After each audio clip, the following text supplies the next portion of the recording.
Entonces, buenas noches, ¿cómo están? Me presento, mi nombre es María Isabela Teortúa y el día de hoy les voy a hablar sobre acné y sus manifestaciones. Bueno, pues si durante la exposición me dejan de escuchar o algo pasa, me avisan, no importa, me interrumpen.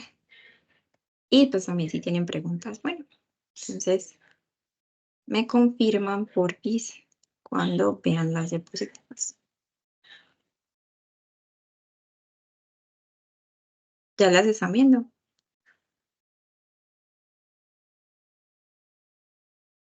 Sí se ve, pero no es tan pantalla completa. Listo, pruebe, ya las voy a poner pantalla completa.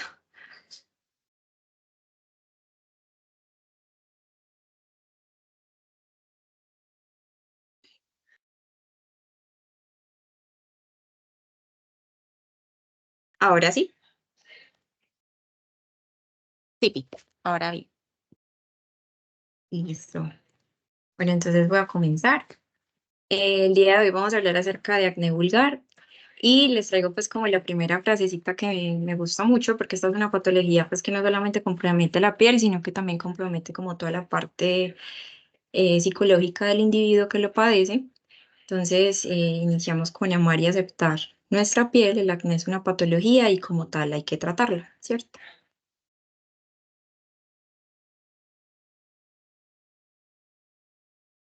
Bueno, entonces esta es nuestra tabla de contenidos. Vamos a iniciar hablando sobre qué es acné, su epidemiología, la fisiopatología, que es bien interesante, la clasificación, que es como lo que vamos a hacer nosotros como médicos generales, características clínicas importantes de estas lesiones, algunas variantes del acné, el diagnóstico y su tratamiento. Entonces, iniciemos hablando sobre qué es acné. Entonces, el acné es una patología crónica, es una patología inflamatoria y como tal es una patología que compromete el folículo piloso.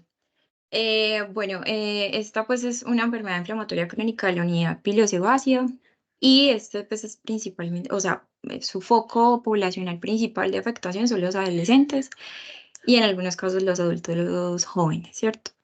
El origen es multifactorial. Ahorita cuando estemos en la fisiopatología se van a dar cuenta que hay muchos, digamos, puntos que juegan aquí en el origen del acné y porque es una enfermedad inflamatoria crónica. Entonces aquí en la tablita les traigo por qué se considera una patología crónica. Entonces, principal porque, bueno, lo primero es que es una patología que usualmente se presenta y ya luego los pacientes tienen recaídas, ¿cierto? La evolución por lo general es prolongada. Los brotes pueden ser brotes que, digamos, pueden tener un inicio insidioso, pueden ser brotes agudos. Y como les decía al principio, es una patología que tiene gran impacto psicológico en el individuo que la padece y también social. Hablando de la epidemiología, digamos que es una patología que prácticamente la han llamado como propia de la adolescencia hasta el punto de decir que, pues, en nuestro medio decir que el niño que tiene acné a esa edad es normal, pero como les decía al principio, es una patología que hay que tratar, por lo que se calcula que antes de los 21 años, entre el 80 al 90% de la población ya ha estado expuesto a esta patología. Inclusive, esta patología puede no presentarse en la adolescencia, sino que puede presentarse después de los 25 años, que es una de las variantes que vamos a hablar más adelante, y de los pacientes que lo presentan, hablando específicamente de las mujeres, el 12% de las mujeres después de los 25 años la padecen, ¿cierto? Como tal, en general, no es como una consulta muy como común en dermatología, pero al menos en los adolescentes, el 25% de las consultas va a ser por ese motivo. Y respecto al aumento de los casos de acné prepuberal, pues, se ha visto que han aumentado los casos, principalmente porque cada vez por todo lo que está ocurriendo en nuestro medio actualmente, los niños cada vez más rápido entran como a la pubertad, ¿cierto? Entonces, por eso pues es cada vez más frecuente que se presente un acné prepuberal. Y pues en definitiva los individuos que más la van a padecer y los individuos que inclusive van a tener un poquito más de difícil manejo van a ser los individuos que tienen un trastorno endocrinológico de base. ¿cierto? Entonces, estos incluyen, por ejemplo, las mujeres que tienen síndrome de ovario poliquístico o los pacientes que tienen un síndrome de Cushing. Entonces, estos van a tener acné, entre otras manifestaciones, pero pues va a ser un acné por esa patología de más difícil manejo. Bueno, entonces dentro de la fisiopatología acá hay varios factores. El primero que se ha propuesto son los cambios inmunológicos. Entonces, los cambios inmunológicos se ha dicho que se consolida antes de que empiecen todas las lesiones propias del acné, se consolida un papel de hipersensibilidad de tipo 4, que es una hipersensibilidad que ocurre mediada principalmente por lo que son los linfocitos, también los macrófagos y la presencia de citoquinas proinflamatorias. Bueno, entonces, esta parte inmunológica se centra o se instaura, se producen todas esas citoquinas proinflamatorias, se produce lo que es la inflamación del folículo piloso y incluye, pues que ya después de esta inflamación inicial ocurra el otro proceso que sigue, que es la hiperqueratinización folicular. Esa hiperqueratinización folicular es la formación del microcomedón, que esta es la lesión como principal precursora de todas las lesiones que vienen después propias del acné, ¿cierto? O sea, todas las lesiones clínicamente visibles. Bueno, entonces aquí lo que ocurre inicialmente es que va a haber una hiperproliferación de los queratinocitos y esa hiperproliferación de los queratinocitos lleva a que, pues digamos, la luz normal del folículo empiece a tener una luz diferente. Entonces, digamos que aquí que era como la luz normal del folículo, si yo tengo más queratinocitos, digamos que la luz empieza a volver cada vez más pequeñita y cuando ya llegan los cornecitos y se van a desprender, como normalmente lo hacen, que pues se van a desprender hacia el exterior. Entonces, estos ya tienen menos luz para hacerlo, tienen menos espacio para desprenderse y empiezan a quedarse como acumuladitos acá en la luz del folículo. Y eso es lo que pues claramente produce como ese tapón hiperqueratósico, ¿cierto? Hay otro punto y es la inflamación que es inducida por una bacteria que es comensal de la piel, es una bacteria que usualmente hace parte normal de del microbioma cutáneo que todos tenemos, que es el Propionibacterium acnes. Bueno, esta bacteria específicamente es una bacteria que es un bacilo anaerobio gram positivo y este bacilo pues se encuentra en la piel. Lo que ocurre es que se ha visto que los sujetos que tienen acné desarrollan una respuesta inflamatoria por la presencia de esta bacteria. Entonces, digamos que la bacteria se encuentra en la piel, se encuentra pues, en la unidad pilosebácea y lo que va a hacer es desarrollar una respuesta inflamatoria, digamos, a su presencia ahí, ¿cierto? Digamos que esa respuesta inflamatoria va a ser como una respuesta inflamatoria excesiva porque como tal esta bacteria no va a ejercer como una lesión propiamente directa a la piel, ¿cierto? Bueno, y hay otro punto importante para mencionarles y es pues, las glándulas sebáceas como tal y la influencia que tiene la parte hormonal en las glándulas sebáceas. Entonces, bueno, un punto importante es ya sabemos pues como cuál es la función de estas glándulas. Estas funcionan, digamos, de cierta forma independiente, pero son muy sensibles a diferentes hormonas. Entre esas, las dos más importantes va a ser el cortisol y también los andrógenos, ¿cierto? Entonces, esta pues va a tener una sensibilidad especial por ellos y por eso muchos pacientes nos refieren, y por eso es normal que cuando los pacientes tienen periodos estresantes, generen pues como ciertas manifestaciones de acné o cuando los pacientes tienen, digamos, sí, periodos de estrés, ansiedad o en los otros casos, pacientes que tengan patologías que sean un exceso de andrógenos, pues van a tener la presencia de acné como una de sus manifestaciones, ¿cierto? Bueno, un punto importante pues como para mencionarles es que como tal, digamos que los andrógenos y la presencia pues como de la activación del eje eh, que es hipotálamo adrenal, ocurre inclusive desde la parte pues en los niños recién nacidos e inclusive esa liberación de los andrógenos se puede llevar hasta los 12 meses, más o menos. Entonces los niños en esa edad pueden tener el eje activo, pueden tener cierta liberación de andrógenos y por eso en una de las variantes que vamos a ver más adelante se puede presentar acné en esa edad por tener, digamos, un aumento de los picos de LH. Ya después, digamos que después de ese tiempo, o sea, después de los 12 meses, el niño tiene, digamos, una LH que permanece constante y ya cuando llega el periodo prepuberal, que es más o menos a los 8 años de edad, entonces ya el niño empieza pues ya otra vez con su pico de LH, o sea, produce más andrógenos y por ende hay una mayor, digámoslo así, eh, estimulación de la glándula sebácea, se produce más sebo y por eso se puede producir acné. En esas épocas que les acabo de mencionar, es normal que se produzca por lo que les acabo de contar.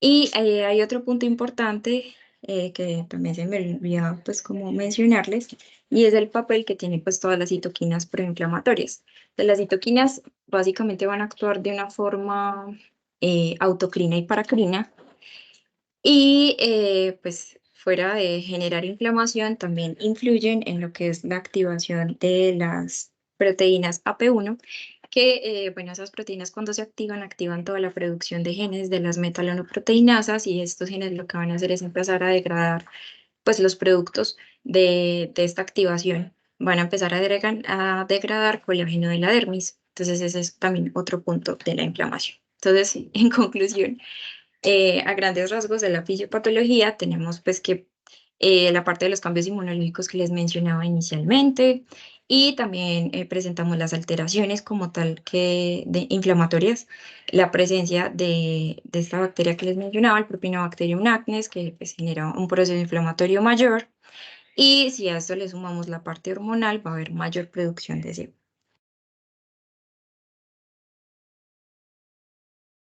Bueno, entonces acá vamos a hablar de los factores que empeoran el cuadro. Entonces, muchas, pues a todos nos ha dado barritos en la vida, sobre todo yo que padecí muchos años de mi vida acné. Hay varios factores que empeoran el cuadro. Entonces, como les decía, en la fisiopatología, las glándulas sebáceas son como muy predisponentes a, digamos, a ciertas hormonas, entre esas está el cortisol, entonces un periodo de estrés y ansiedad, pues va a generar acné. Y entre otros están los medicamentos, que inclusive en pacientes que ya tengan un cuadro de acné lo pueden empeorar y en pacientes que no tienen acné pueden desarrollar cuadros de acné. Entonces, en este caso tenemos, por ejemplo, los barbitúricos, los bromuros, obviamente los pacientes que tienen pues, algún tipo de patología y consumen corticosteroides, o inclusive pacientes pues, que están inmunosuprimidos con ciclosporina, entre otros medicamentos, inclusive vitaminas de este tipo pueden desarrollar o agravar el cuadro de acné. Entonces hablemos de la clasificación. Esto es como lo que nosotros vamos a ver cuando un paciente nos consulte por lesiones de acné.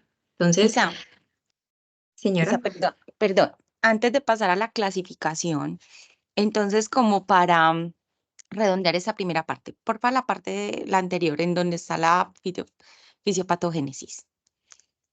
Eso, perfecto. Entonces, debe quedar muy claro que aquí en la Conchinchina, en toda parte, los profes le van a preguntar, ¿cuáles son las 4 bases fisiopatológicas del acné?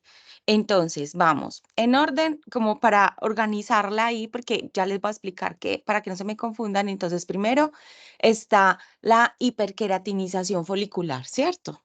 Esa es clara. Recuerden que esa es la que nos va a dar comidones. Pueden ser abiertos, pueden ser cerrados e incluso los microcomidones. Dos, el aumento de la producción de sebo por las glándulas sebáceas, donde ahí, como nos dijo Isa, está la influencia hormonal, que es muy importante. Tres, el Cutibacterium. Entonces recuerden que primero estaba como Propionibacterium acnes, ya otra vez está como Cutibacterium y algunos dicen que de pronto vuelven a ponerlo Propionibacterium. Entonces, por el momento en la literatura, Cutibacterium acnes. Y una de las cosas que se ha visto es que no tiene que ver tanto con la densidad de la población de Cutibacterium, como decir, entre más tenga, más le va a dar, no, sino que hay una alteración en los tipos o en como en las familias de Cutibacterium que hay. Listo. Entonces, por eso, de pronto ahorita María nos va a hablar de eso. em, y si no, yo les complemento sobre cómo ya está relegado el tratamiento de los antibióticos, porque no es tópicos, porque no es como acabar con esa población, sino que lo que tenemos que mejorar es esa variabilidad. Entonces, el Cutibacterium como tercero, ¿cierto? Y ese es el responsable de empezar a darnos lesiones inflamatorias, la pápula, el comedoncito que ya se vuelve una pustulita. Y por último está la inflamación, que puede ser secundaria a la misma, alteración del Cutibacterium, pero recordemos que también hay estados inflamatorios que pueden generarnos lesiones de acné. Por ejemplo, vamos a ver que las comidas inflamatorias, vamos a ver que ciertos procesos inflamatorios los pueden generar, ¿cierto? Entonces, eso súper importante. Hiperqueratinización, aumento de la producción de sebo, Cutibacterium e inflamación. Eso como con esa parte. Y una cosa en cuanto a la genética, no sé, Isa, si vas a decir algo, María, sobre algo sobre eso o lo digo de una vez. No, pero pensé que lo dices de una vez. Listo. Entonces, en cuanto a la genética, chicos, sí hay una cosa que se ha visto una correlación, sobre todo si los papás, siempre pregunten, si los papás han tenido acné grave, es muy probable que el chico vaya a tener no solo acné, sino que tenga presentaciones graves. Entonces, con ellos se abren los ojos desde el principio y no decir como así es algo estético, tenga este ácido retinoico ya, sino que pilas que se puede tener cuadros como vamos a ver ahora, que ya María nos va a decir, cuadros más graves y hay que tener el mayor cuidado. Listo, eso era todo. Gracias. Bueno, entonces vamos a continuar. Entonces, como les decía, hablando de la clasificación, que es lo que nosotros normalmente vamos a hacer, vamos a tener diferentes tipos como de clasificación. Entonces, nosotros podemos clasificar el acné en tres tipos: en un acné leve, en un acné moderado o en un acné grave, ¿cierto? Entonces, en esta primera clasificación, que es la clasificación según las lesiones que presenta el paciente, entonces el acné leve nos menciona que son lesiones que son no inflamatorias, o sea, la presencia de comedones, o que presenten los comedones con escasas lesiones inflamatorias, ¿cierto? Ya ahorita más adelante les explico pues cómo estas lesiones inflamatorias y no inflamatorias, ¿cierto? Bueno, entonces el acné moderado en la clasificación según las lesiones tiene lesiones inflamatorias superficiales y también nódulos ocasionales.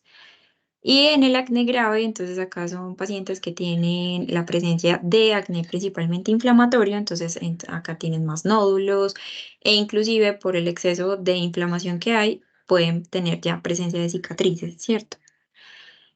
Otro tipo para nosotros decir que es acné grave es que el paciente ya haya tenido pues o presente un acné moderado, pero que le hayamos montado un adecuado tratamiento y no haya tenido una mejoría con el tratamiento que le mencionamos del acné, al menos en 6 meses de tratamiento.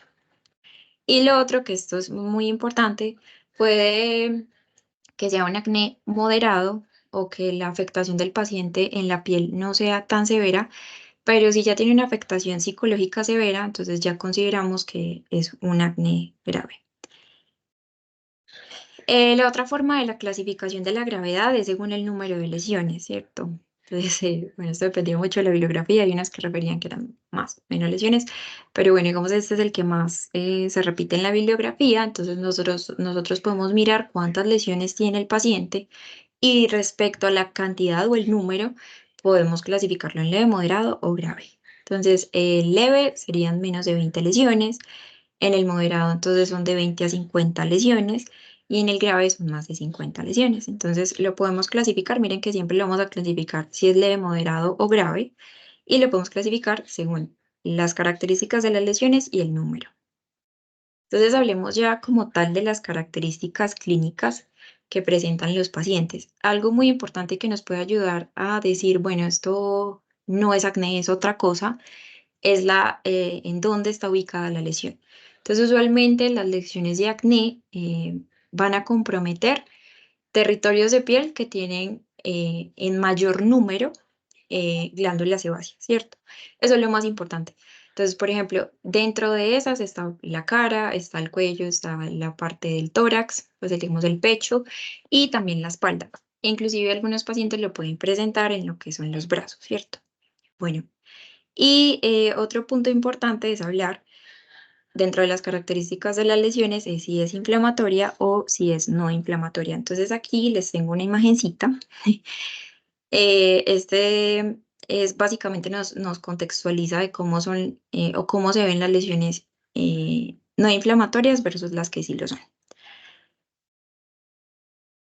Pero aquí se los tengo un poquito mejor especificado. Entonces, lo más importante, iniciemos con las no inflamatorias. Entonces, acá tenemos los comedones, ¿cierto? Los comedones pueden ser de dos tipos. Entonces, los comedones pueden ser comedones cerrados o pueden ser comedones abiertos, ¿cierto? Los comedones cerrados son lesiones que son sobreelevadas, que son blanquecinas o del mismo color de la piel, o sea, no son eritematosas y el tamaño usualmente son lesiones que no son muy grandes, pueden medir 1 milímetro. Entonces, más o menos se ven así. Y pues digamos que en el otro lenguaje a esto se le dice espinilla, digamos, esta es la típica espinilla. Y los comedones abiertos, por lo contrario, son lesiones que ya sí son, o sea, tienen una abertura folicular y lo que principalmente pasa es que ellos adquieren este color más bien como negro o oscuro y es porque, digamos, ellos se genera la lesión y encima de la lesión se genera como, digamos, una oxidación de lo que tenemos ahí, entonces del sebo que produce la piel o inclusive de la melanina pues, que nosotros también producimos, esto se empieza a acumular y le dan ese tipo de color como oxidado que tiene la lesión. Y ya dentro de las lesiones que son inflamatorias, entonces ya las primeras son las pápulas. Entonces las pápulas, como ya sabemos, son lesiones que son sobrelevadas, son lesiones que son eritematosas, que también son pequeñas, pueden tener un diámetro de 1 a 5 milímetros. Las pústulas, que entonces ya sería esa lesión también sobrelevada eritematosa, pero que ya contiene como tal o tiene un contenido purulento. Y usualmente ese contenido purulento, pues entonces acá hay inflamación acentuada y también está pues la bacteria también acentuada en la lesión. Y ya los otros tipos que son un poquito más, digámoslo así, dolorosos, son los nódulos y el nódulo quístico o la lesión nódulo quística. Entonces, los nódulos son lesiones también sobrelevadas, más eritematosas, más grandes, pueden ser dolorosas y estos como tal dentro de ellos pueden tener pus y también pueden tener el líquido serosanguíneo lento. Y el nódulo quístico, este ya sí, digamos, es una variante, una lesión mucho más severa y es, digámoslo así, un compromiso más, pues los pacientes ya tienen mucho más dolor, son lesiones que usualmente van a dejar cicatrizar la resolución porque generan un gran proceso inflamatorio dentro de ellas y en algunos de los casos pueden formar trayectos fistulosos. Bueno, María, entonces, perdón, otra vez yo interrumpo. Si te molesta, me tranquilo, dices y profe. hago los comentarios al final. Es que me da penita interrumpirte. No, profe, si quiere hágale para que no. Listo. Entonces, en la anterior, donde explicaste muy bien las lesiones clínicas para una precisión en cuanto al comedón abierto de coloración negra. Lo que generalmente no, lo que realmente da ese color negro es, como dijiste muy bien, la oxidación, pero la oxidación de esos ácidos grasos del sebo. Por si en alguna vez, algún examen de admisión, lo que sea, es la oxidación de los ácidos grasos que componen el sebo. Esa es la que da la verdadera tonalidad. Listo. Ya es eso nomás. Listo, profe. Bueno, entonces les voy a continuar hablando de algunas variantes del acné. Entonces, la primera de ellas es el acné neonatal. Acá es importante que recordemos lo que les decía ahorita en la fisiopatología.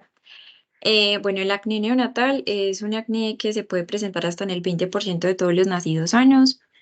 Y básicamente este acné, devolviéndonos un poquito a la fisiopatología, como yo les decía, en la parte hormonal, los niños ya pueden tener inclusive en ese momento, desde el momento del nacimiento, picos de LH que generan mayor producción de andrógenos. Esos andrógenos se pueden producir tanto en la gónada como también en las glándulas suprarrenales. Entonces, bueno, Entonces, los niños pueden presentar, digamos, acné neonatal por esta razón, pero la razón más importante por la cual se produce este acné neonatal, pues, en algunas bibliografías lo postulan así, es por la colonización de la piel de malacesia, ¿cierto? Entonces, digamos que aquí como lo más importante respecto a las lesiones es que los niños pueden presentar más que todo lesiones de este tipo que son más inflamatorias, o sea, son más papulopustulares. Por lo general no suelen presentar comedones y digamos que el tratamiento es completamente distinto al tratamiento que vamos a ver más adelante. O sea, el enfoque es un poquito más diferente por la principal, pues, como etiología, ¿cierto?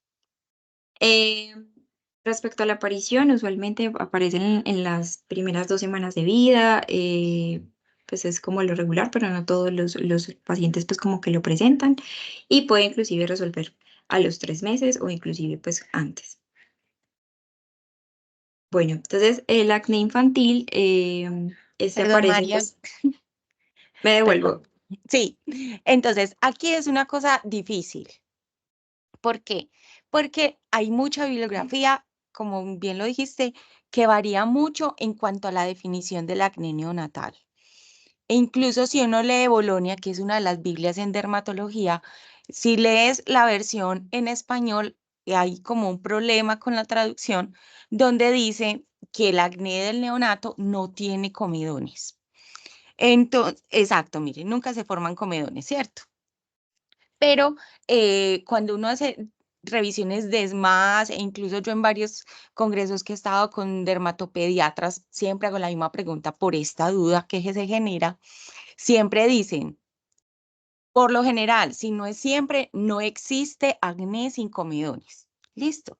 No existe acné sin comedones. Entonces ahí es donde se empezaron a dividir dos enfermedades que son parecidas. Entonces está el acné neonatal, que se supone que debe tener comedones, está relacionado, como dijiste, con la parte hormonal y se puede demorar incluso hasta 6 meses para que se empiecen a quitar las lesiones, ¿cierto? Pero debe tener comedones. Mientras que hay otra que es la pustulosis cefálica benigna, donde también pueden haber lesiones parecidas del acné, pero ahí sí no hay comedones.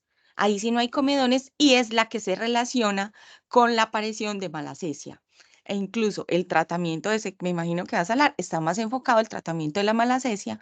Entonces, esa es como una diferenciación y una cosita que yo sabía que iba a pasar porque la bibliografía es muy ambigua. Entonces, sabemos que hay un acné neonatal donde debe haber comedones, hay otra enfermedad neonatal que parece un acné, pero no lo es y está relacionada con malacesia, mientras que la otra sí está relacionada con la parte hormonal.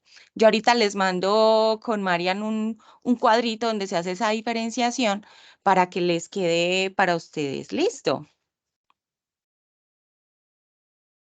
Listo, profe. Oye, entonces la otra variante es el acné infantil. El acné infantil puede aparecer de los 2 a los 12 meses de edad. Este sí es, o sea, dentro de la fisiopatología sí completamente se produce por las alteraciones hormonales, ¿cierto? Bueno, no alteraciones hormonales, pero sí se debe a la parte hormonal, ¿cierto? Entonces acá los niños presentan, como les decía en la fisiopatología, un pico de LH.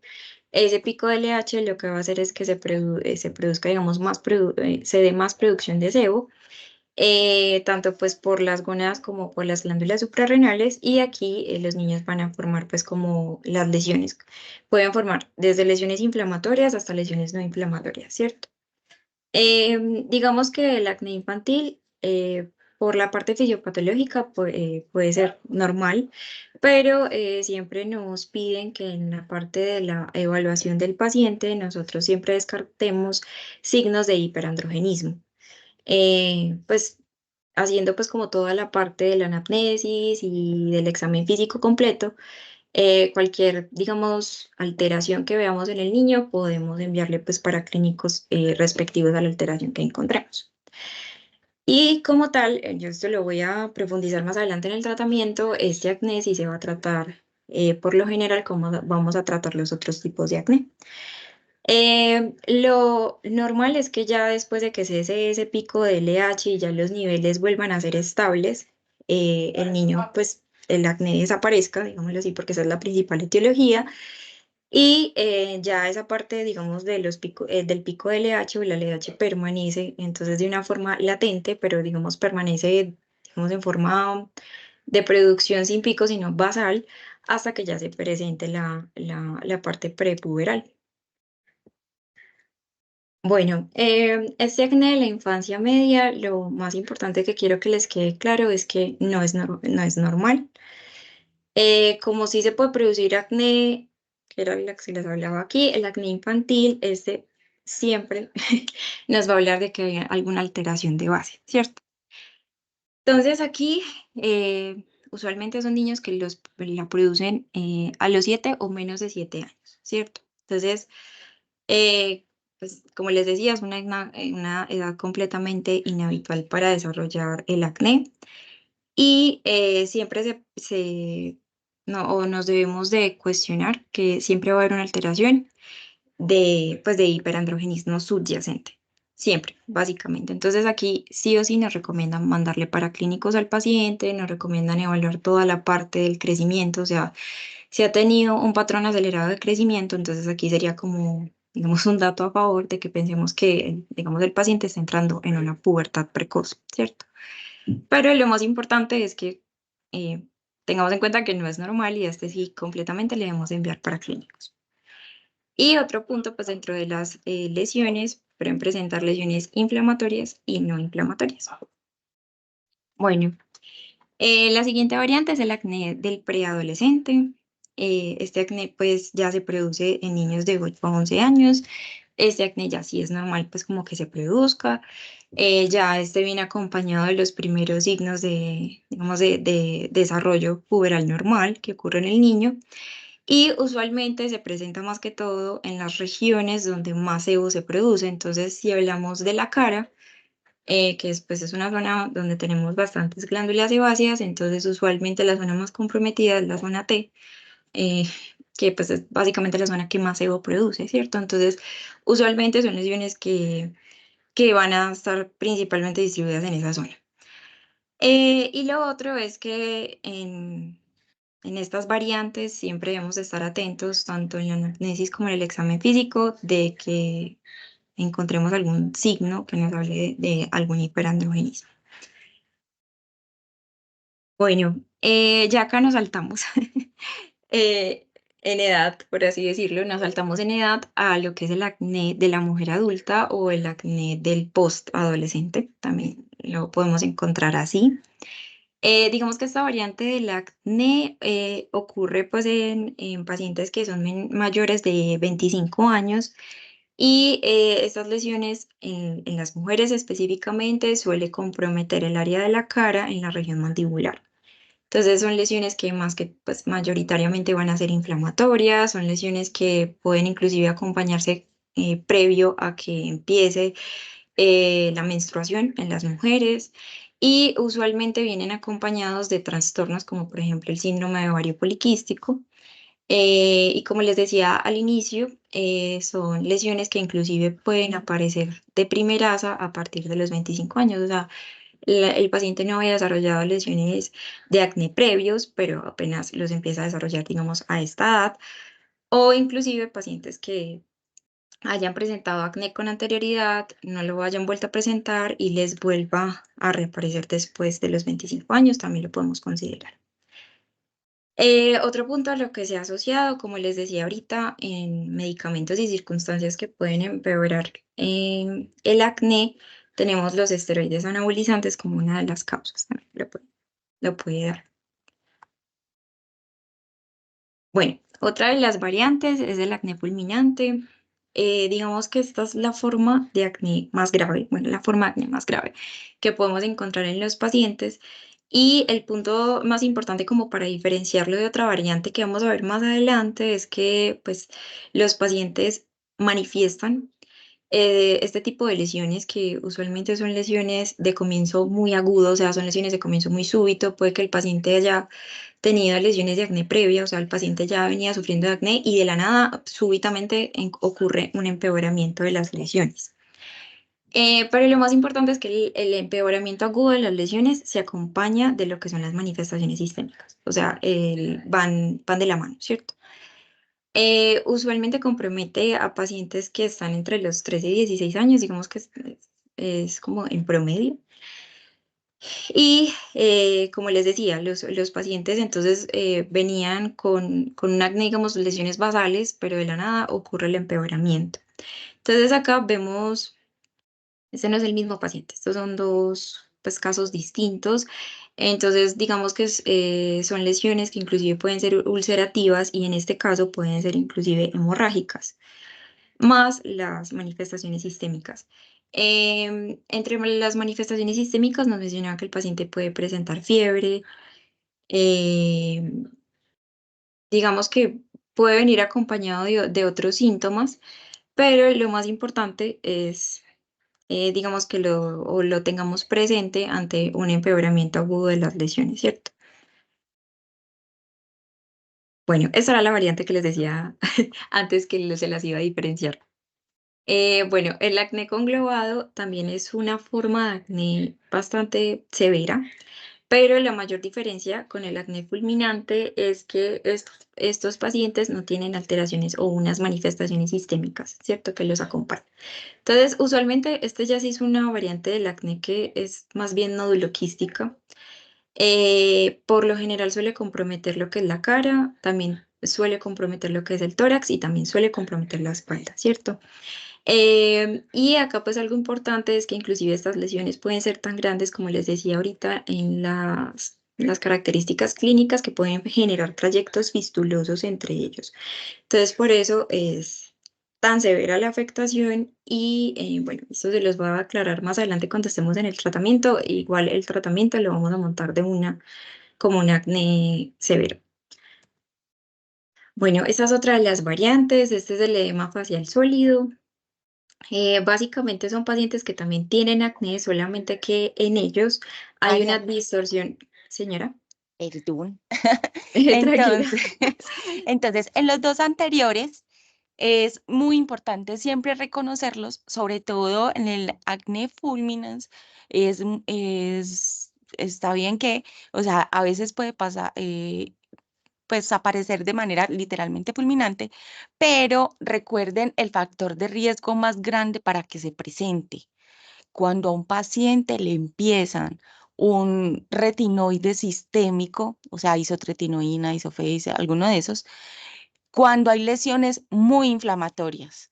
Entonces, este es uno de los grandes miedos por los que los dermatólogos dicen a los médicos generales no empiecen retinoides sistémicos, porque si tiene muchas lesiones inflamatorias, el riesgo de que el paciente vire a un acné fulminas es gigante. Y como ven, es un paciente que puede incluso llegar a hospitalización, ¿cierto? Entonces, ese es el gran riesgo. Cuando nosotros tenemos un paciente así, incluso nos toca o desinflamarlo primero si nos puede dar tiempo y no está haciendo muchas lesiones cicatriciales, como ya nos van a enseñar ahorita a desinflamarlo, o nos toca empezarle esteroide sistémico mientras empezamos la titulación a dosis muy bajas de la isotretinoína para evitar ese riesgo de viraje. Es más que todo las primeras semanas. Por eso ese paciente hay que chequearlo, hay que seguirlo, hay que darle los signos de alarma. Ese es el mayor miedo que nosotros tenemos y por eso por lo general nosotros le decimos, ojalá la isotretinoína, déjeselo al dermatólogo o usted tiene que hacer un test, o no solo en los exámenes, sino en el seguimiento de ese paciente para no dejar que se le complique. Eso con respecto al acné fulminans. Y con el acné conglobata, una cosa adicional es que recordemos que si tenemos un acné conglobata, hay que buscar las otras enfermedades. ¿Vas a hablar de eso, María, de lo de la tétrada y la triada de taponamiento folicular? No, María.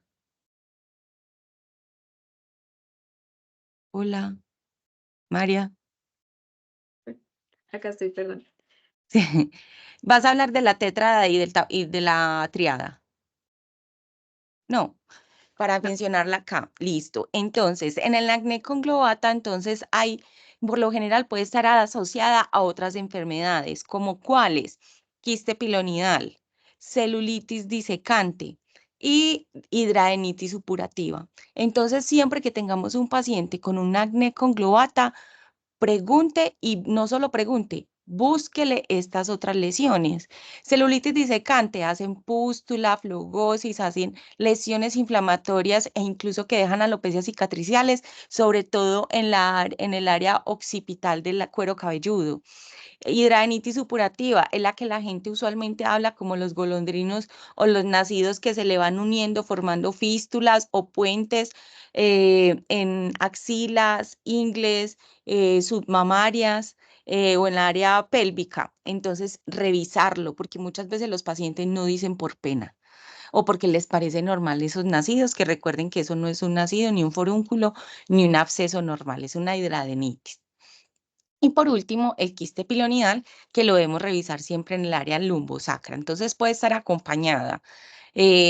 Por lo general uno habla de la tríada o la tétrada, pero a veces puede tener solamente dos, que tenga el acné conglobata y por ejemplo la hidradenitis. Pero muchas veces uno se, por decirlo así, se pilla las otras enfermedades por el acné conglobata. Listo, eso era lo que quería adicionar. Gracias, María.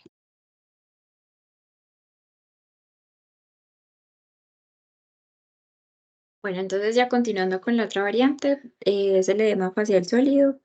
Entonces, en esta variante, los pacientes pues tienen acné de base, pero lo que principalmente llama la atención es la inflamación que se presenta en la línea media del rostro, como vemos acá en la imagen. Entonces, básicamente es una inflamación en los tejidos blandos y fuera pues de del acné que presenta el paciente, ese edema se acompaña además del eritema.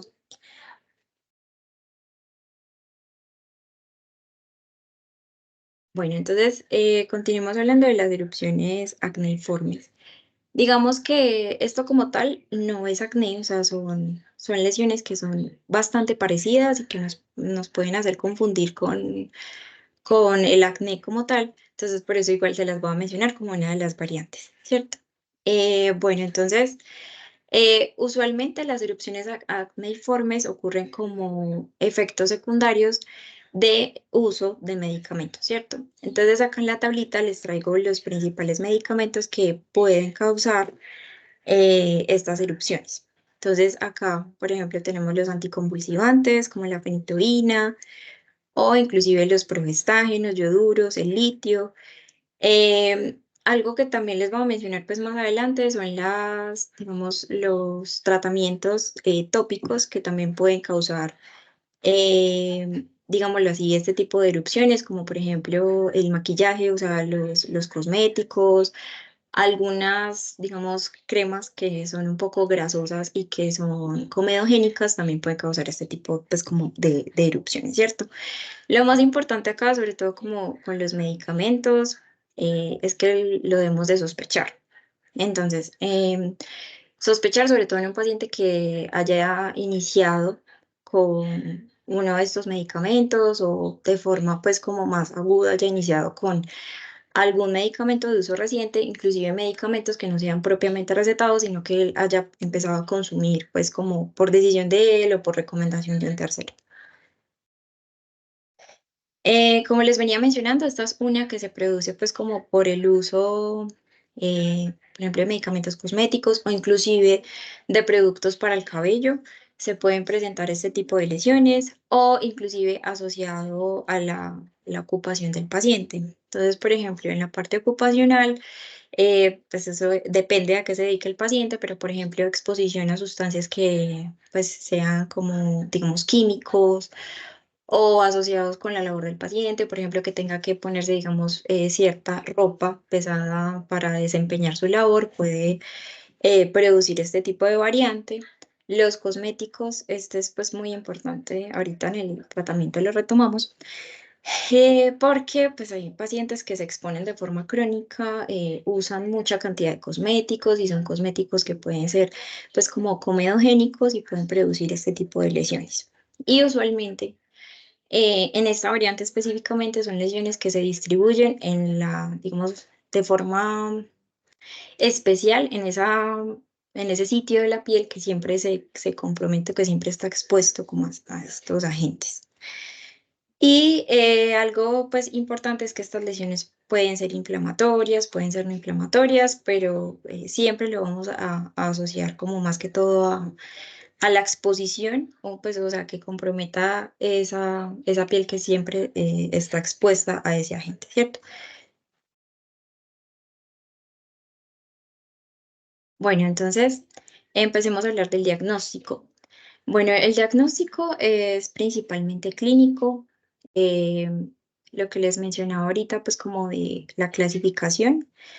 Siempre que tengamos este tipo de lesiones, lo ideal es que la clasifiquemos, miremos cuánto compromiso tiene el paciente, definamos cómo es ese tipo de lesión, si es inflamatoria o no es inflamatoria, y dependiendo de la primera clasificación, mirar como tal qué características tiene. Entonces, definirlo. Eh, como tal, dentro de la historia clínica, puntos importantes, por ejemplo, la edad, como les decía ahorita, como las variantes, hay algunas variantes propias de la edad del paciente, el sexo también es importante, en lo que se desempeña el paciente, o sea, qué hace su trabajo, es algo pues muy importante. Si es un paciente que ya tiene acné, entonces cómo han sido los tratamientos anteriores, si le han funcionado, cuánto tiempo lleva pues como con esas lesiones, cómo se han pues cómo se han venido desarrollando las lesiones, si han cambiado, si han empeorado, digamos que toda la información que podamos obtener de ahí. Con la variante que les explicaba anteriormente, usualmente los pacientes notan que empeora las lesiones. Entonces nos pueden referir que las lesiones, digamos, empeoraron por tomar un medicamento, o empeoran con el estrés, o solamente salen con el estrés, o digamos que se asocia al uso de algún cosmético o de alguna, pues, digamos, crema tópica que estén empezando a utilizar en la piel. Entonces también hay que tenerlo en cuenta. Con otra de las variantes que les mencionaba, sobre todo con las pacientes que son mayores de 25 años, las patologías de base que tengan. Entonces, patologías de base, siempre la idea es evaluar esto como un conjunto. Entonces, eh, buscar otras manifestaciones fuera de las manifestaciones que estamos teniendo en piel, ¿cierto? Bueno, el otro punto importante es si se asocia o no con la menstruación. Entonces, si aparecen únicamente con la menstruación o si tienen un empeoramiento antes de que inicie el periodo menstrual. Otro punto importante es si lo asocia, digamos específicamente acá nos mencionan estos medicamentos, pero los que les mencionaba anteriormente. Los antecedentes también son importantes, tanto antecedentes pues, como del paciente como los familiares. Y en la exploración, lo que les venía diciendo. También es importante lo de la distribución, por lo que les decía, el acné usualmente compromete regiones que tienen gran número de glándulas sebáceas. Entonces, que tengan esa distribución, entonces que sean lesiones que estén distribuidas en la zona T o que estén comprometiendo tanto la cara como el tórax como la espalda. Entonces, ya ahí vamos sumando pues como cositas para que pues que nos apoyen más hacia el diagnóstico. Bueno, y esta es una parte importante, sobre todo para el tratamiento, y es la presencia de cicatrices. Entonces, las cicatrices ya nos hablan de un compromiso, o sea, que ha ocurrido un compromiso inflamatorio más fuerte. Pero pues ahorita más adelante les hablo un poquito de lo de las cicatrices, pero como tal, las cicatrices, usualmente tenemos cicatrices postinflamatorias, o sea, que ocurren o es una coloración después de un proceso agudo inflamatorio. Entonces es una coloración, digámoslo así, como más violácea, o sea, no es tan eritematosa, sino que es más bien violácea, puede ser un poquito café también, y tiene un tiempo variable, o sea, como puede durar poquitos días, puede durar meses o puede durar un poquito más de tiempo. Eso también depende mucho, pues, como de los cuidados que tenga el paciente. Y hay otro tipo de lesiones que son las lesiones que ya sí son más, digámoslo así, que generan más depresión en la piel, que esas sí son lesiones, pues cicatrices un poquito más difíciles de tratar, principalmente pues como por el compromiso que ya han provocado.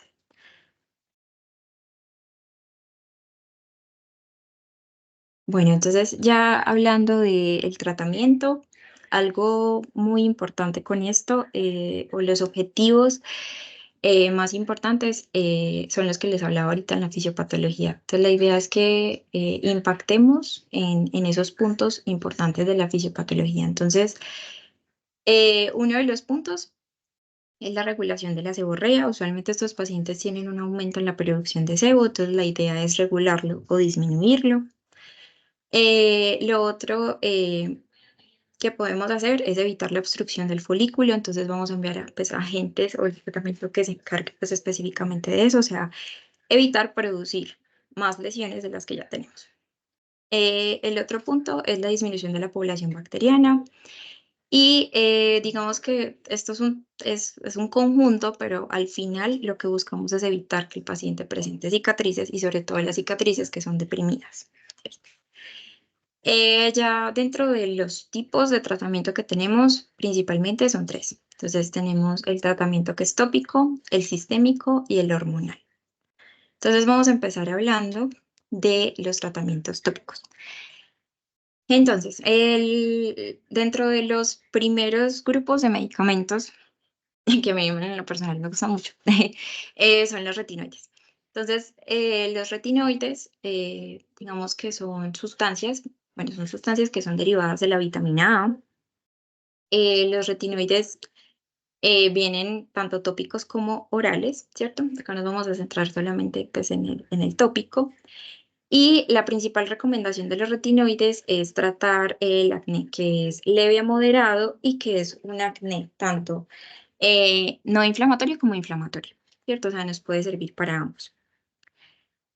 Bueno, tenemos varios tipos de retinoides tópicos, entre esos tenemos lo que es la tretinoína, el apalene y el tazarotene, ¿cierto? Y también tenemos el ácido retinoico y el retinol.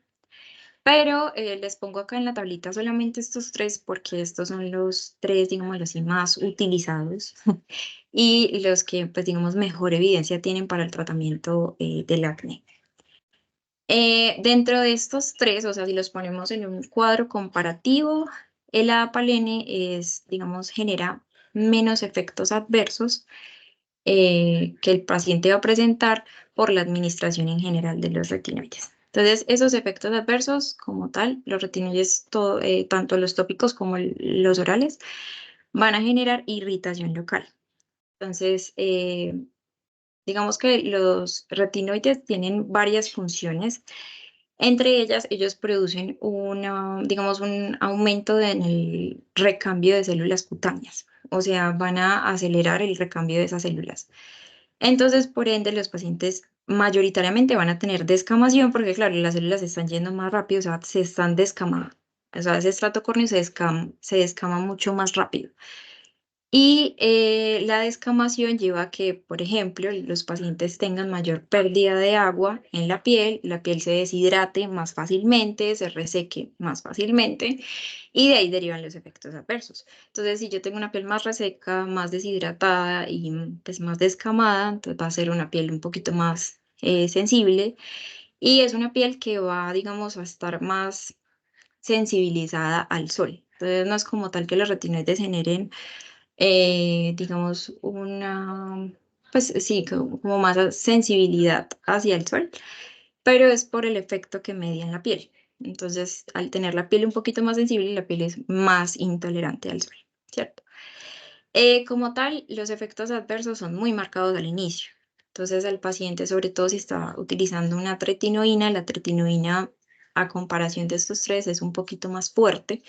Entonces, al inicio el paciente puede tener estos efectos adversos mucho más marcados, pero la ventaja es que con el uso constante de los retinoides, esos efectos van a ser cada vez menores, o sea, los va a seguir presentando, pero no van a ser tan complicados o tan problemáticos como en los primeros días de uso, ¿cierto?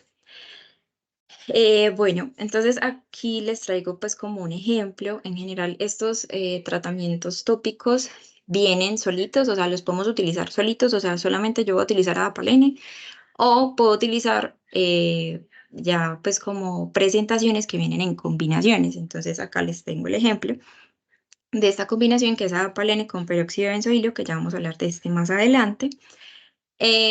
como tal, las combinaciones son buenas, inclusive para yo darle como más plus al tratamiento del paciente, ¿cierto?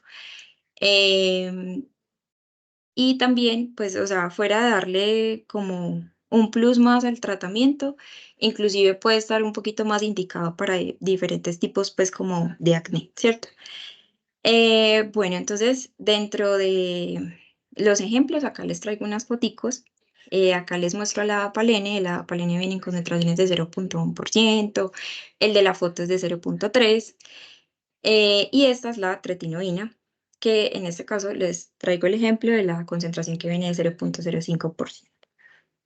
Bueno, como pasa con los retinoides orales y tópicos, es lo ideal, bueno, no, se debe de hacer. No se debe usar durante el embarazo. Eso es lo más importante, sobre todo, pues como, bueno, ya ahorita les hablo más que todo del oral. Lo ideal es no, digamos, utilizarlo en pacientes que tengan planeado quedar en embarazo y claramente que estén embarazadas, ¿cierto? Entonces, en este caso no se deben de utilizar. ¿Por qué? Porque son medicamentos que son teratogénicos. Bueno, entonces, el siguiente es el peróxido de benzoilo. Entonces, el peróxido de benzoilo es un agente que es bactericida. Bueno, digamos que es un agente, pues digamos que tiene varios efectos, tanto el efecto que tiene en la bacteria como también tiene un efecto directo en la piel, y es que también aumenta el recambio, o digamos tiene un leve papel en que aumenta el recambio de las células más rápido, ¿cierto? O sea, las células se escaman más rápidamente, ¿cierto? O sea, tiene ese doble papel. Y la ventaja que tiene el peróxido de benzoilo comparado, por ejemplo, con otros antibióticos tópicos, es que este no ha generado resistencias bacterianas, ¿cierto? Como lo vemos mucho con el uso de los otros antibióticos. Bueno, este viene también en combinación. Recuerden el ejemplo que les mostré anteriormente. Entonces, este usualmente se combina, inclusive hay presentaciones que vienen combinados con otros antibióticos. Hay presentaciones que vienen combinadas con retinoides, como les mostré antes, que era este. Este viene en forma de epidúo. Hay epidúo solito y epidúo forte, ¿cierto? El del ejemplo anterior, o sea, el peróxido de benzoilo con el adapaleno.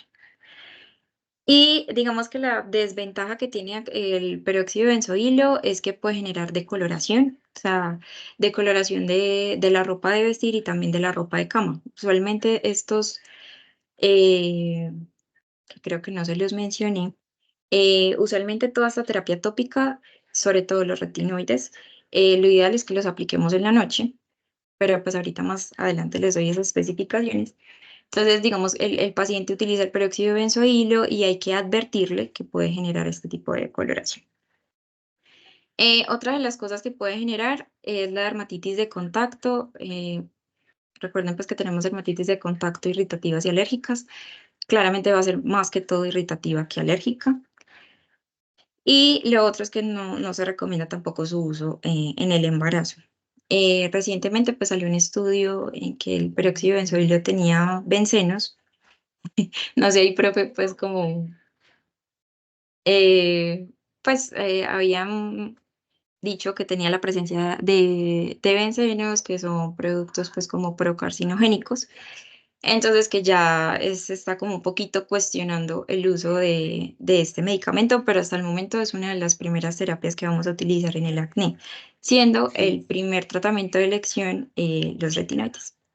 Sí, de acuerdo, María. Eso hace poquito hubo un debate, eso fue una cosa miedosa, incluso la Asociación de Dermatología Pediátrica tuvo que hacer como un comunicado porque muchos estaban dejando sus tratamientos, el boom pues de que eso, obviamente todo eso daba cáncer, pero se vio que el porcentaje pues es ínfimo, son estudios de baja calidad en cuanto a evidencia y siempre, así haya ese riesgo, siempre hay un mucho mayor beneficio comparado con el riesgo. Entonces, es como, por decirlo así, tenemos casi que el mismo riesgo de cáncer por comernos la arepa quemada en la mañana que, por ejemplo, aplicar esto, por decirlo así burdamente, ¿cierto? Entonces, es más el beneficio que el riesgo. Ahí pueden buscar la página de la Sociedad Colombiana de Pediatría, Dermatología Pediátrica.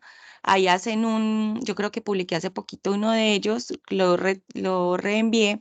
Y también creo que el profe Miguel Mateo también hizo una aclaración con respecto a eso. Pero para que queden tranquilos, sigue siendo un muy buen tratamiento, sigue siendo primera línea y lo pueden recomendar sin miedo. ¿Listo? Listo, profe. Bueno, entonces acá les traigo unos ejemplos. El peróxido de benzoilo se ha incluido en diferentes, digámoslo así, usos dermatológicos. Entre esos, aquí está un jabón que contiene peróxido de benzoilo y el ejemplo que les mencionaba anteriormente, que es el Epiduo, que viene la combinación de peróxido de benzoilo con el adapalene. Bueno, el ácido acelaico. Entonces, el ácido acelaico tiene muchos efectos. Entre los efectos que tiene es que también tiene un efecto en el aumento del recambio cutáneo, también tiene un efecto antibacteriano y algo muy chévere y un plus que tiene es que a comparación con los retinoides, este no genera como tantos efectos adversos. O sea, la irritación, la descamación, o sea, aquí con el ácido acelaico es mucho menor a comparación que con los retinoides. Y otro punto importante es que nos ayuda con pues, lo que yo les mencionaba ahorita en la parte de las cicatrices, nos ayuda mucho a los pacientes que tienen pigmentación postinflamatoria. Otro, pues, digamos, lo plus del ácido acelaico, fuera de utilizarlo en el tratamiento, digamos, lo inicial del acné, es que también se puede mandar como veíamos al inicio, que es una enfermedad crónica, podemos enviarlo también como un tratamiento de sostenimiento, también para el acné. Eh, bueno, y lo otro que les traigo es el ejemplo. Entonces, acá tenemos el ácido acelaico que tiene la marca The Ordinary, que lo tiene en la presentación de suspensión, y también la marca Sesderma tiene una línea entera dedicada al ácido acelaico, pero acá les traigo un ejemplo del serum que utiliza esa marca. Una cosita en cuanto a ella para que sean lo de las marcas y todas esas cosas. Entonces, Ordinary es muy famoso y tienen no solo ácido acelaico, ni tienen de todo, tienen vitamina C, tienen nicotinamida, tienen de todo.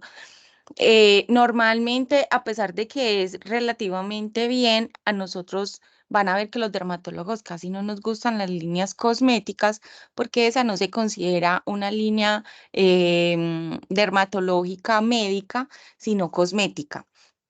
Y en eso va a variar en cuanto a que nosotros sabemos, hay algunos que nos dicen el porcentaje, por ejemplo, Ordinary es juicioso al menos diciendo el porcentaje, pero a veces tienen otros componentes que nos pueden generar hipersensibilización y reacciones alérgicas a, pues a futuro. Entonces, por eso nosotros siempre preferimos productos dermatológicos porque nos va a evitar sensibilizaciones a futuro o las personas que son de piel sensible, bla, bla, bla, ¿cierto? Eh, la más fácil de conseguir aquí en el del Sesderma es muy bueno porque tiene el ácido tranexámico que también nos ayuda con esas pigmentaciones, pero también vamos a encontrar en el mercado el ácido acelaico solito, el Roselaic. Y otra cosa que es muy importante del ácido acelaico es que lo podemos usar tranquilamente en embarazadas. Listo, lo único que podemos usar a mano tópico en embarazaditas.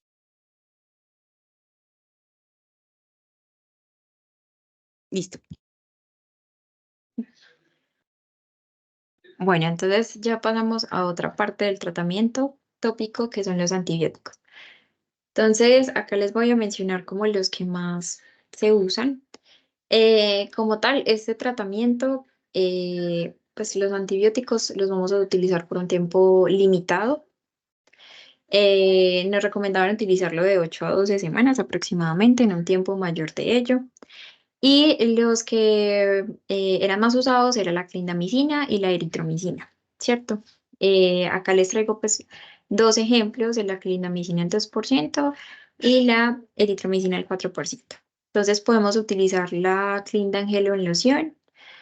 Eh, lo chévere, digamos, es que hay algunas presentaciones que ya vienen integradas el antibiótico con algún otro compuesto. Entonces, por ejemplo, los retinoides. Entonces, vienen en combinación con ellos y de hecho se han visto que cuando vienen en combinación disminuye el riesgo de que se presenten resistencias bacterianas. Al igual que lo que sucede pues como con la eritromicina, que al combinarlo disminuye pues el riesgo de resistencia e inclusive pueden mejorar pues como toda la parte de la eficacia y también de la tolerancia al medicamento. Bueno, el principal efecto adverso es la resistencia bacteriana, principalmente porque ya hay gran resistencia bacteriana, sobre todo a macrólidos, ¿cierto? Bueno, este es un tratamiento, digámoslo así, no es de primera línea, pero digamos que es un complemento que nos puede ayudar a la hora del tratamiento del acné y son los alfa y los beta hidroxiácidos. Entonces, los alfa y los beta hidroxiácidos, digamos que tienen muchos papeles actualmente. Tienen un papel importante en lo que es el acné porque tiene un efecto queratolítico, también tiene un efecto pues como exfoliante. Son exfoliantes químicos, pero la ventaja es que nos ayuda con esa rapidez del recambio cutáneo y también a disminuir el sebo en la piel. Entonces, dentro de los alfa y los beta hidroxiácidos, dentro de los alfa tenemos al ácido glicólico, digamos que este es el más utilizado, porque también tenemos el ácido láctico, el ácido cítrico y el ácido mandélico. Bueno, y el principal de los beta hidroxiácidos es el ácido salicílico, ¿cierto? Este sí se ve mucho más, bueno, el ácido glicólico también, pero este se ve mucho más, por ejemplo, en compuestos como que venga integrado en jabones o que venga integrado pues en serums o que venga integrado en otros productos.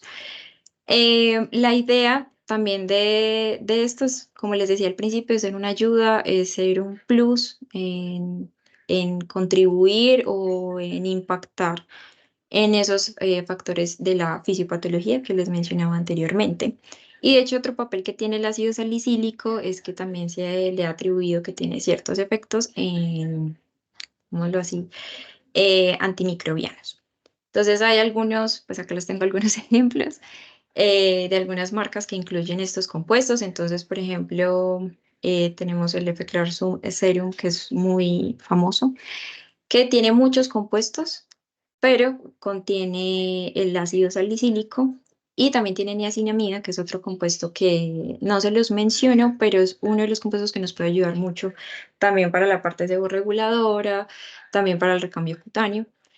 Y el Sebium también es, pues este es de Bioderma, también incluye ácido salicílico. Bueno, hablando del tratamiento sistémico, digamos, el tratamiento sistémico solo de antibióticos no se envía, o sea, no está indicado. La idea, como les decía en el principio de los pilares del tratamiento, es que podamos impactar en todos los puntos de la fisiopatología. Entonces, poder impactar directamente en lo que es la parte queratolítica, disminuir la sobrepoblación bacteriana también es un punto, disminuir la inflamación es otro punto. Entonces, aquí contribuiríamos a manejar en cierto punto la sobrepoblación bacteriana, pero no contribuiríamos a más. Por eso solito no lo enviamos. Bueno, el antibiótico importante es que le recomendamos en acné, sobre todo inflamatorio, moderado a grave, ¿cierto? Y los más utilizados son las tetraciclinas y de ellas la más utilizada es la doxiciclina, ¿cierto? Entonces acá les traigo las dosis. La doxiciclina la podemos utilizar en dosis de 50 a 100 miligramos 2 veces al día. Digamos que esta es la primera línea, pero en pacientes, por ejemplo, que no puedan utilizar doxiciclina, sea porque tengan una alergia, o sea, porque tengan algo más de base, o en menores de 12 años, que tampoco la enviamos, porque tiene un papel importante en que no nos va a dejar o no nos va a permitir que el niño tenga un desarrollo, un crecimiento adecuado. Entonces, aquí en estos casos podemos mandar un macrolíder. De los dos que podemos mandar está la citromicina y la eritromicina. Entonces, la citromicina, 500 miligramos. Hay varios esquemas, pero bueno, acá les traje este, 500 miligramos por 3 días, una vez al mes por 3 meses, o la eritromicina de 250 a 500 miligramos al día. Bueno, el trimestoprim sulfamethoxazol, no es como lo principal, o sea, esta es una opción, sobre todo en casos donde hemos mandado, pues digámoslo así, antibiótico y no hemos tenido una mejoría del cuadro del paciente, entonces podemos considerar enviarlo. Pero no es de lo que principalmente vamos a enviar, la principal sería la doxiciclina. La idea del tratamiento antibiótico es, como les decía, disminuir la sobrepoblación bacteriana, pero como tal no vamos a lograr como más efectos con el antibiótico. El uso sí es muy restringido, o sea, si lo vamos a mandar va a ser por un tiempo adecuado y ya está, ¿cierto? Entonces, de ese tiempo se recomienda utilizarlo de 3 a 6 meses, o sea, si lo mandamos solo por 3 meses o solo por 6 meses. María, en cuanto a esta que es muy importante, entonces, ¿verdad?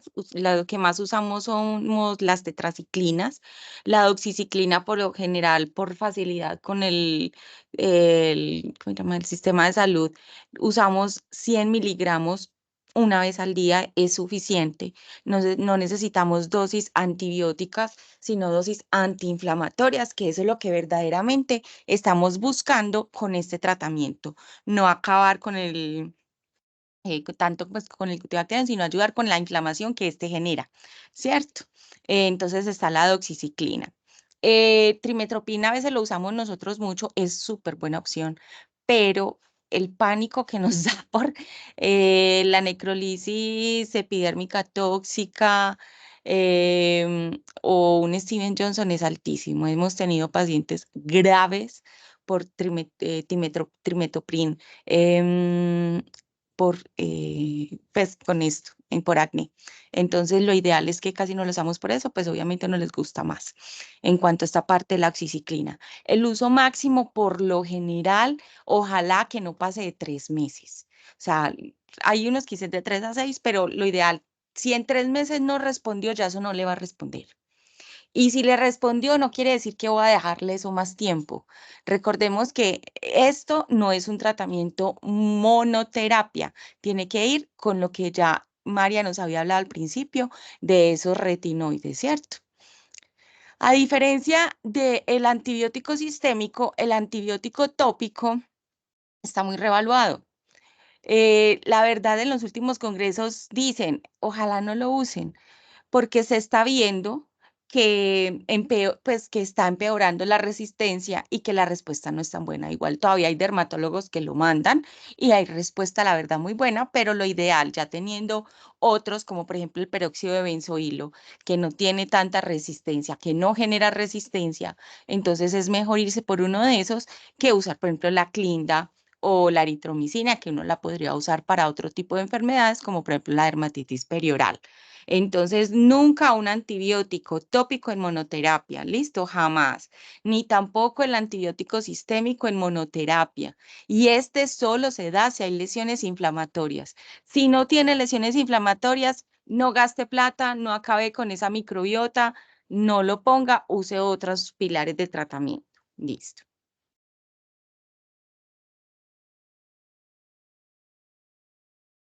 Bueno, entonces ya respecto al tratamiento hormonal, digamos que en la fisiopatología, lo que yo les mencionaba, el papel que cumple las hormonas dentro de la estimulación de la glándula sebácea, este sí principalmente se recomienda para pacientes que tengan una patología endocrina adyacente. Entonces, por ejemplo, en el síndrome de ovario poliquístico o pacientes que como tal sabemos que tienen es un aumento, pues digamos, o grandes niveles de andrógenos en sangre. Entonces, esta sería como la principal indicación. Em, entonces, aquí lo más importante es que utilicemos combinados, ¿cierto? El papel, pues digámoslo así, más importante de utilizarlo combinado es que tenemos, digamos, dos tipos de hormona en el medicamento. Entonces, tenemos los estrógenos, que estos, pues básicamente tienen un papel en la disminución del sebo.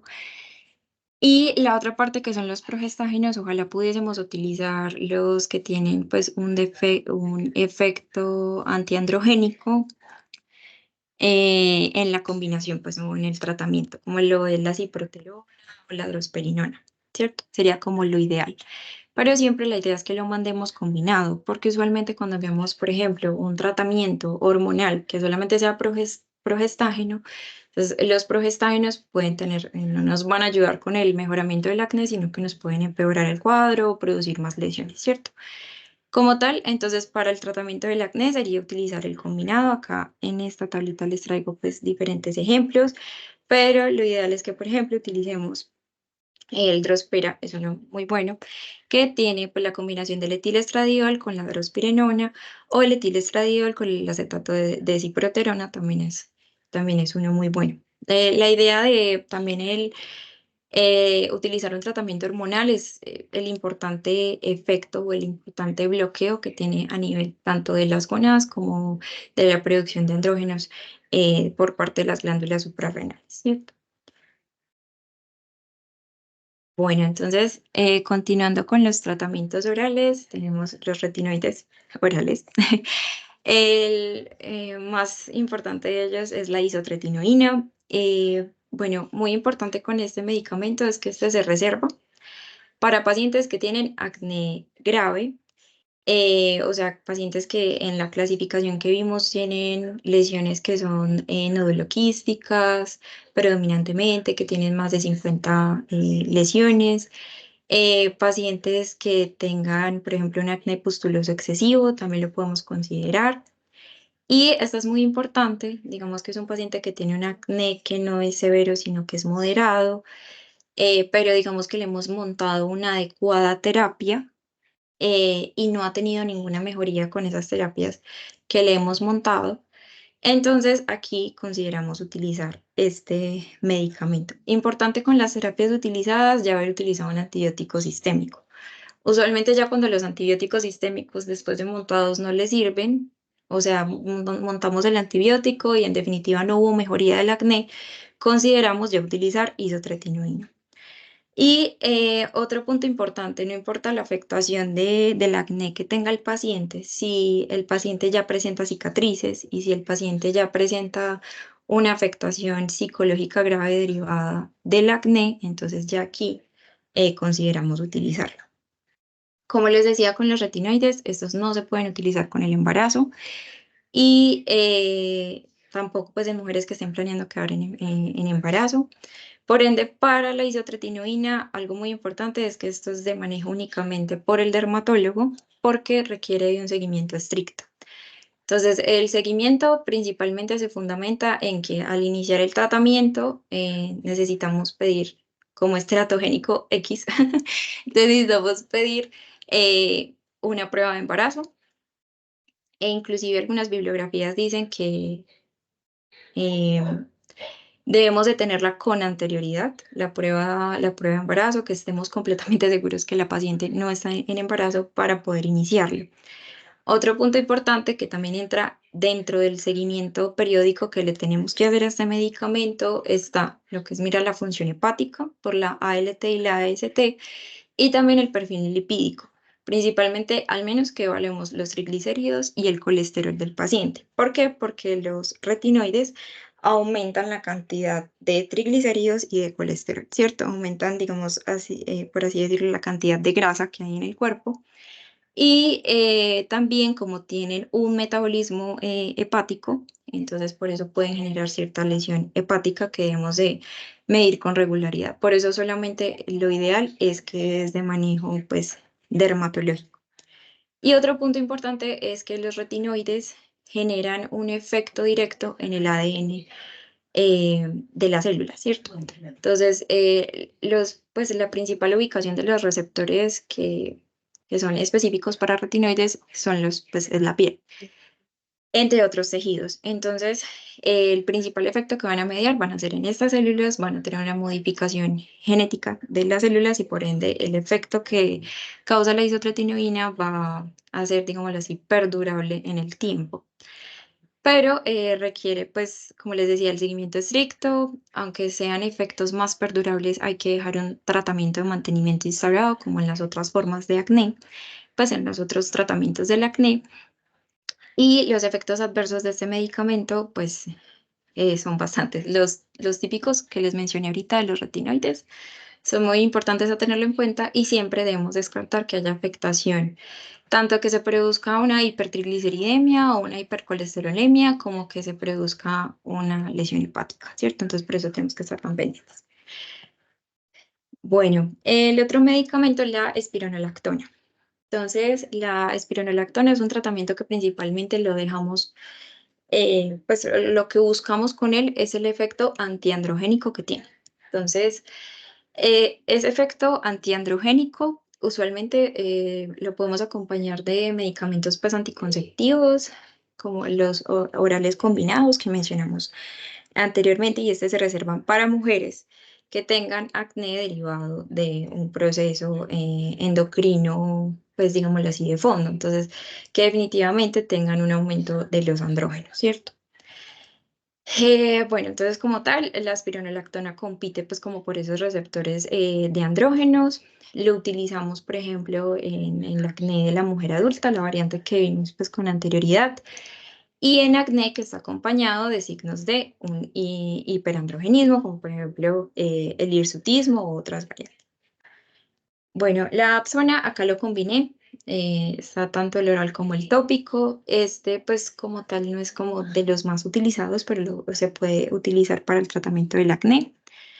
Eh, en la terapia sistémica principalmente lo utilizamos en acnés severos, o sea, de afectación severa que por alguna razón el paciente no puede utilizar isotretinoína, entonces le enviamos eso, ¿cierto? Pero como tal es la tercera elección terapéutica, entonces esto no es de una. Entonces, hablando de la sistémica, la tópica la podemos utilizar de 5 a 7,5% y lo podemos utilizar también pues como para las variantes de acné vulgar. Bueno, este es un resumen. Es un resumen de lo que acabamos de ver. Acá estamos dividiendo las manifestaciones del acné en leve, moderado y grave. Y aquí lo que básicamente nos están explicando es cuáles serían nuestras elecciones dependiendo pues del grado de afectación del paciente. Como les decía con los retinoides, siempre son de primera elección. Se indica tanto para acné inflamatorio como acné no inflamatorio. Y pues por lo general los retinoides tienen un papel completo, ¿cierto? Tienen un papel en la fisiopatología del acné, un papel completo en el tratamiento de cada uno de esos puntos. La segunda elección que podemos considerar también como tratamiento tópico es el peróxido de benzoilo, este principalmente para pacientes que tengan un acné inflamatorio. También podemos utilizar de segunda elección, como nos mencionan aquí, el ácido acelaico y el ácido salicílico, que es el beta-hidroxiácido del que hablamos anteriormente. Bueno, el antibiótico oral, como lo mencionamos ahorita, es ideal únicamente para lo que es el acné inflamatorio y de afectación moderada a grave. Hay otros procedimientos que podemos pues, acompañarlo, el tratamiento del acné, como la extracción de los comedones o las limpiezas faciales, que son un plus o, pues, digamos, una opción adicional al tratamiento tópico sistémico que vayamos a instaurar. En acné que es inflamatorio de moderado a grave, consideramos el anticonceptivo oral antiandrogénico que mencionamos ahorita. Y listo. Bueno, entonces, el tratamiento específico de las variantes especiales. Entonces, el acné neonatal, como les decía, la principal etiología es por la sobrepoblación de malacesia. Entonces, aquí lo que vamos a indicar son antifúngicos, principalmente imidazoles, como es el ketoconazol tópico, ¿cierto? Aquí, pues como les decía, la terapia está únicamente a tratar esa sobrepoblación de malacesia y ya, ¿cierto? Bueno, en el acné infantil y el acné de la infancia media, como la fisiopatología principal, es un aumento en los niveles de LH, o sea, un aumento en la testosterona, en los andrógenos del paciente. Entonces aquí lo que vamos a hacer es tratarlo como un acné común y corriente, que sería con la primera línea con los retinoides tópicos o con el peróxido de benzoilo o con el ácido acelaico. En la variante del acné fulminante, entonces, bueno, lo que principalmente recomendaba la bibliografía es que como es un proceso inflamatorio, como digamos, tan agudo que se está instaurando en ese momento, que lo que tenemos que hacer es el control de ese proceso inflamatorio. Entonces nos recomiendan utilizar la prednisona a dosis de 0,5 a 1 miligramo kilo día. Inicialmente lo vamos a tratar con la prednisona y lo vamos a seguir con dosis bajas iniciales de isotretinoína. Ya después de las 4 semanas más o menos de estarlo tratando así con dosis bajas, podemos incrementar la dosis un poquito más de la isotretinoína, pero esto es poco a poco, ¿cierto? Bueno, y ya lo otro es el acné conglobado, que esto también es una variante grave del acné y ese lo podemos tratar con isotretinoína. Bueno, entonces este es un punto adicional. Estas son recomendaciones a tener en cuenta, pues, como con los pacientes.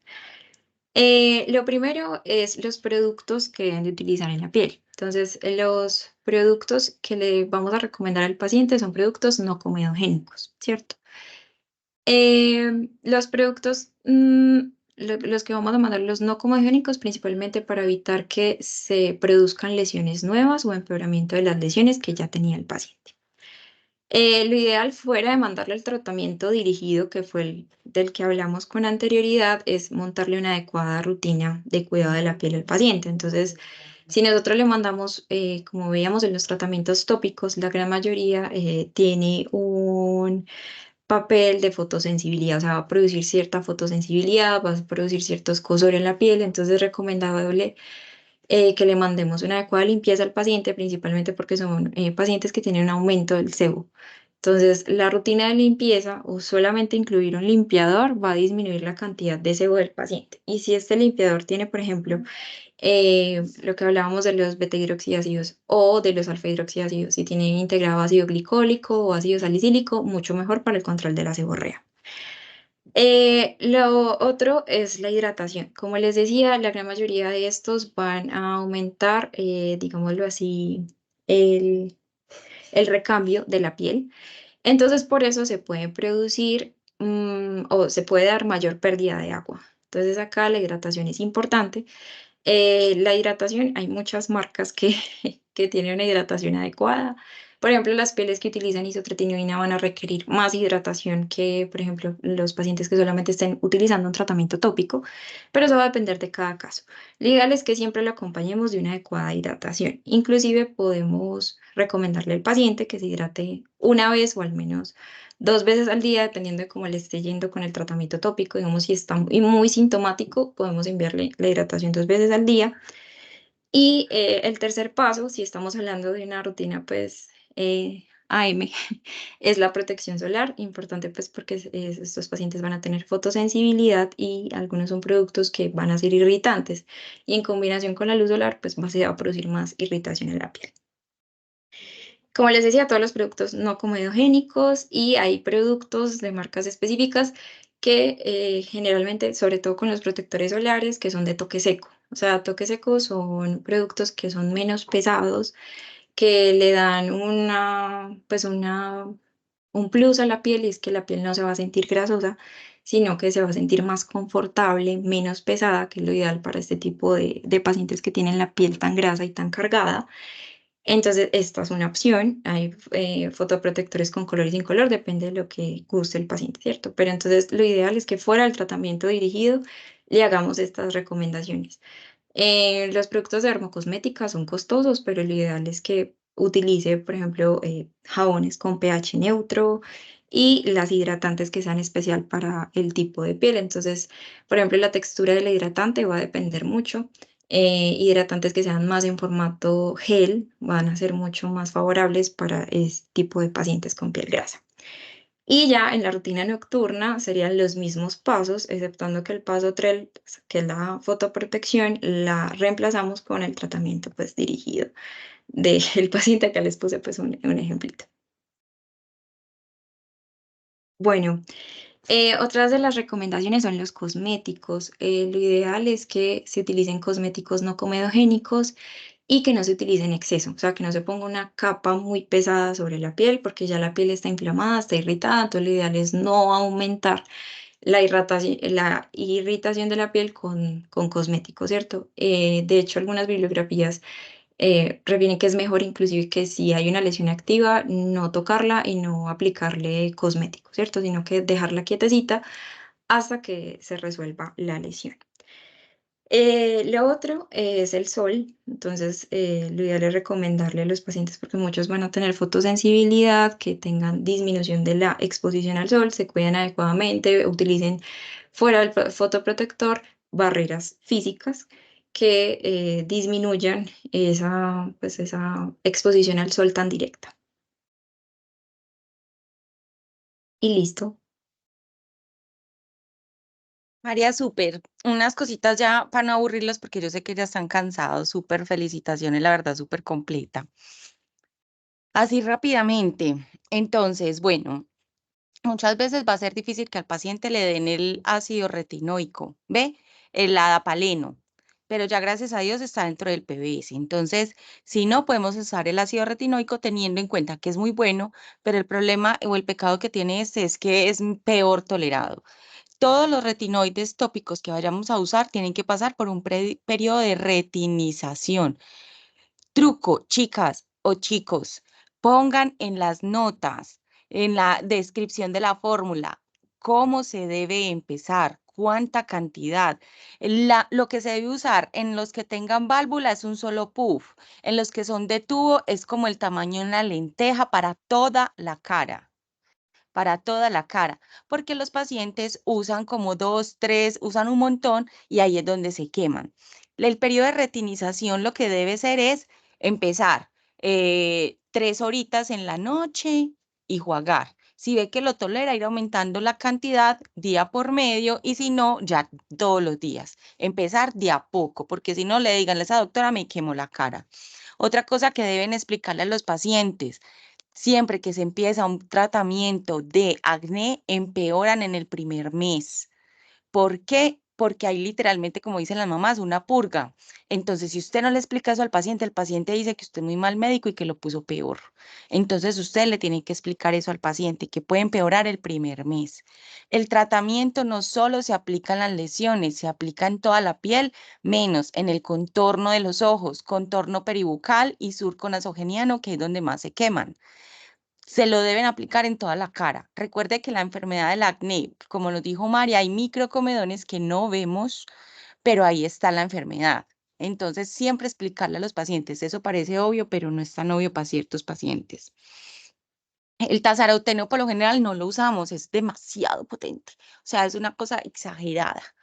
Es muy, muy, muy fuerte, entonces si se quejan con el adapaleno, no se metan con el tasaroteno, chicos.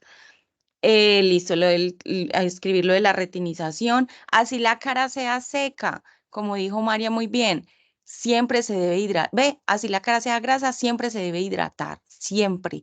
Una piel grasa no es que esté hidratada, uno puede tener una piel grasa deshidratada. Entonces necesitamos un hidratante, ojalá tipo gel o para tipos de piel grasa. Los anticonceptivos orales son muy buena opción, no tiene que ser el Jax, el Jasmine, el Bellaface, o sea, los caros, no. Puede ser incluso el que le da el post, pero que sea combinado. Ya uno mira que el poder antiandrógeno y eso, ya viendo pues las ventajas de síndrome ovario poliquístico, pero si es solo para manejo de acné, la evidencia dice que puede ser cualquier anticonceptivo oral combinado. Listo, eso sería como cositas que les quería como adicionar en cuanto a la terapia. Siempre decirle al paciente que mucha paciencia.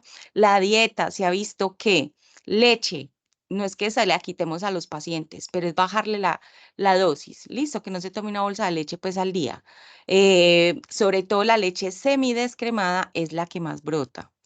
Y dietas altas en carbohidratos. Entonces ahí sí tienen razón las mamás. Hamburguesas, perros, salsas, dulces, todo eso genera un componente inflamatorio. Y cuidado ahora con la moda de los suplementos proteicos, donde los pacientes están brotando. La mayoría de esos suplementos proteicos tienen proteínas derivados de la leche o pues como ovino, entonces pueden generar acné por esos suplementos. Listo. Entonces, lo primero que hay que hacer es suspenderlo o cambiarlo por uno vegano, por lo menos. Chica, como le digo, María, otra vez felicitaciones. Y si alguna duda, o ya.